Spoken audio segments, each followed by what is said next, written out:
and welcome back to Renaissance Knowing Your True Self. As I reflect every day, opportunities that I can about knowing our true selves, one thing I do realize is the fact about being silly, fact about connecting with the inner childish, silly side of ourselves. Sometimes our problem is that we take ourselves too seriously. We want to look good. We want to look perfect. We don't want to disappoint other people, etc. And that actually does take a toll on our health. It takes a toll on our physical health, takes a toll on our mental health.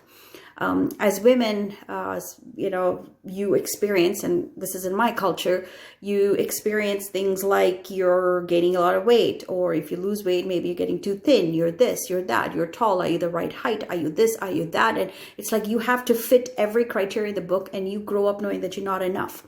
As a result, you forget to laugh.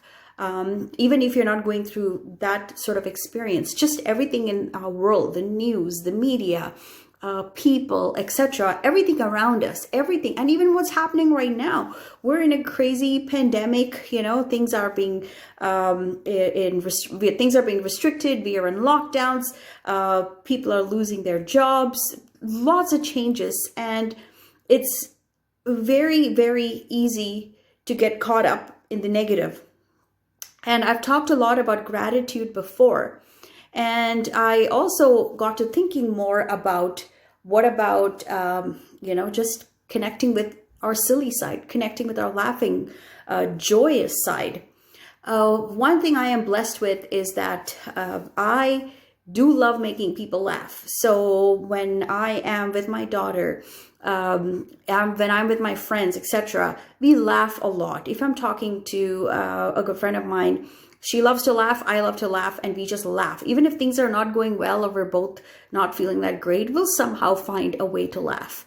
And you know what? And those are the things that keep us light, takes that heaviness out of ourselves.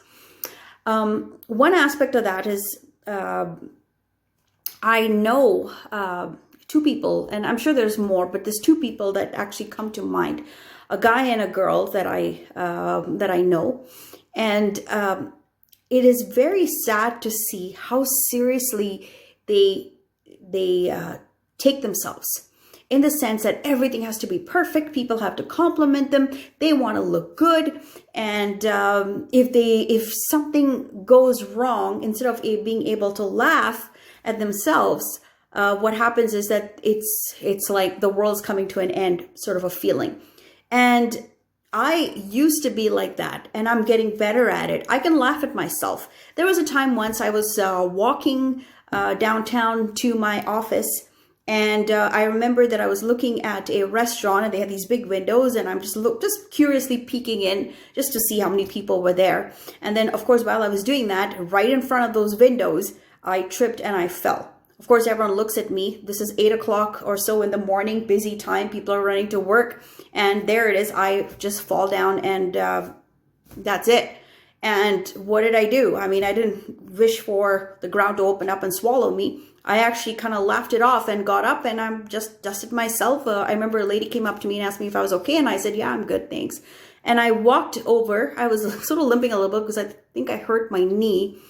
But I ended up laughing on the way when I continued walking, because it's something that just happened, right? And it's nothing in my fault. It's just that there was something there, and I tripped and I fell. Happens to the rest of us.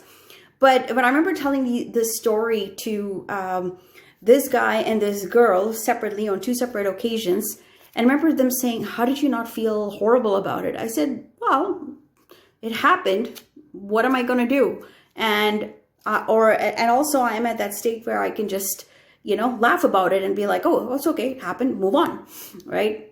One other time I remember I was at a friend's wedding, and a group of us decided to do a karaoke. I cannot sing that well for the life of me. So I made sure I had two beers just so that I can get some liquid courage. And we went up there. There were three of us singing, one guy playing the guitar. And we probably did the worst worst performance ever. And it was so bad, I couldn't stop myself from laughing the entire time. And we laughed, the audience laughed. I mean, it was all meant to be funny, but we laughed, and I had tears streaming down my face. And at the end of the night, people came up to us and they were laughing and they said, "Great job," even though we knew we goofed up, but it was just funny. And the audience had a great time, including the bride and groom. They were so happy. So I can remember telling this to the girl that I know, and she mentioned, how can you stand there and let other people like laugh at you and you make a spectacle of yourself? And I'm like, I wasn't making a spectacle of myself. I was enjoying myself. I was laughing. The whole moment was that we were just all being present. We're just having a good time, and we were just putting on a show. And because we were honest and sincere and just laughing and enjoying ourselves, it got everybody else wrapped up in what we were doing, and everybody was laughing, clapping, etc. And you know what, to date, that is one of my greatest memories that I carry with me, that performance. I wish I had that video so I could just watch it. It was so funny, and like I said, a perfect memory. Laugh, it lightens ourselves, it lightens all the burdens, at least for that moment. Find ways to be silly, dance if you have to, whatever. Just be joyful, be playful. And I can talk more about that in subsequent videos, but that's what it is. Laughter is light. Be playful, enjoy. Life is too short to be too serious. Take care, and we'll talk soon. Bye.